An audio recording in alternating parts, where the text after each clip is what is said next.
देखिए, आपके मन में महाकुंभ को लेकर बहुत सी शंकाएँ होगी। मैं ऐसी अद्भुत कहानी बताने जा रहा हूँ, आपकी सारी शंकाएँ पल भर में मिट जाएगी। जी हाँ, वो पूरी शुरू से आखिर कुंभ मेला शुरू कैसे हुआ? आपको पता है, जो हिंदुओं के धर्मगुरु थे पहले, आदि शंकराचार्य नाम था उनका, आदि शंकराचार्य। तो उन्होंने कुंभ मेला चालू किया।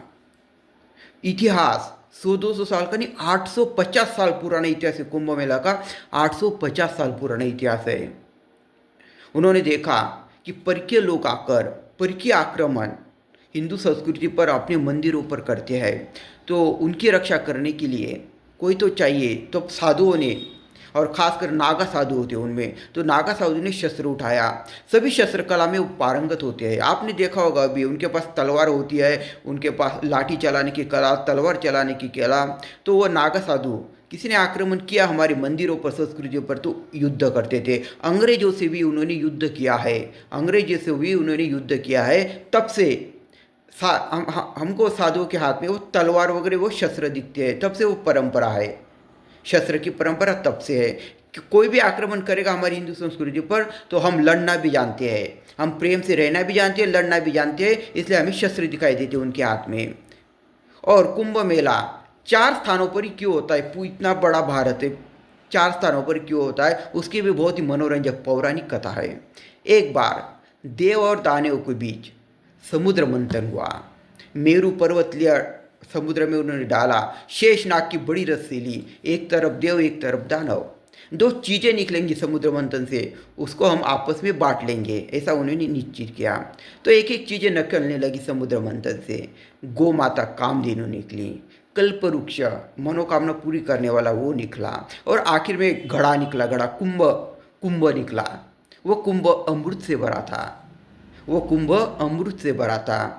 तो अमृत यानी अमर कर देने वाला, अमृत अमर कर देने वाला। तो देव और दानव के बीच खींचतान होने लगी कि हम पहले वो अमृत पिएंगे, हम पहले अमृत पिएंगे। ऐसे उसमें झगड़ा होने लगा। इसी खींचतान की वजह से उस कुंभ में से, उस घड़े में से 4 बूंदें थी, वो गिर गई 4 जगहों पर।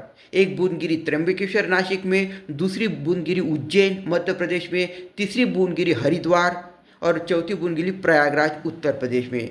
4 जगहों पर वो बूंदी गिर गई, और उसी जगह पर कुंभ मेला आयोजित होता है। 4 जगहों पर कुंभ मेला आयोजित होता है। तो भगवान विष्णु ने देखा, उसके बाद ये ऐसा ही अमृत इधर खिस्तान करके ऐसे गिरा देंगे, पूरा अमृत किसी को नहीं मिलेगा। तो भगवान विष्णु ने तब मोहिनी का रूप, मोहिनी यानी सुंदर स्त्री का रूप धारण किया। वो गए, दानों के पास गए, उनको समझाया सबको अमृत मिलेगा, मैं अपने हाथों से दूंगी। अपना मोहिनी अस्त्र डाला उन्होंने, सुंदर स्त्री, अत्यंत सुंदर स्त्री, मोहिनी यानी अत्यंत सुंदर स्त्री का उन्होंने भेष धारण किया, और अपनी मोहिनी डाली उन दानवों पर। तो दानव मान गए। तो पहले अमृत देवताओं को मिला, मोहिनी ने यानी भगवान विष्णु ने वो अमृत देवताओं को दिया, सब देवता अमर हो गए। लेकिन वो घड़ा बीच खत्म हो गया, दानव के लिए देने के लिए कुछ अमृत ही नहीं बचा। इधर दानव में से राहु केतु नाम के दानव थे, राहु केतु, उन्होंने देवताओं का वेश बदलकर चुपचाप अमृत पी लिया। भगवान विष्णु को ये बात समझ आई, क्रोधित हो उठे, और अपने चक्र से उन्होंने उनका सिर काट दिया। तो आज भी हम पत्रिका देखते हैं, तो उसमें राहु केतु अशुभ ग्रह होते हैं। आपको मालूम होगा, भविष्य पत्रिका देखते हैं, भविष्य पत्रिका में राहु केतु आकाश में वो दिखते हैं। तो उनका सर, सिर्फ सर काट दिया, तो उनका सिर्फ सर दिखता है। राहु केतु असुर थे, और देवता इधर अमर हो गए। तो कुंभ मेला यानी अमृत का घड़ा, उसका अर्थ होता है अमृत का घड़ा, कुंभ यानी घड़ा।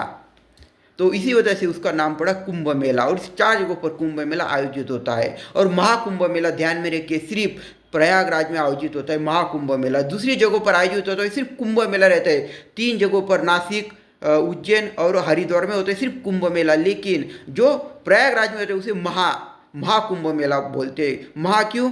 त्रिवेणी संगम होता है, गंगा माता, यमुना माता और सरस्वती माता।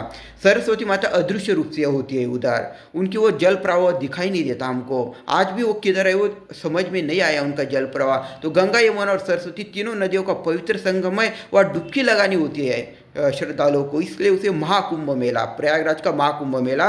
बहुत ही रहने खाने सबकी सुविधा है उधर, कोई भूखा नहीं सोएगा, 24 तास लंगर चालू है, बड़ी बड़ी संस्था का, इसरो अपनी इस्कॉन वगैरह बड़ी बड़ी संस्था का 24 घंटे लंगर लंगर यानी फुकट में खाना, रात दिन फुकट में खाना सबको मिल रहा है, रहने की अच्छी सुविधा, सुरक्षा व्यवस्था चाक चौबंद सब है उधर।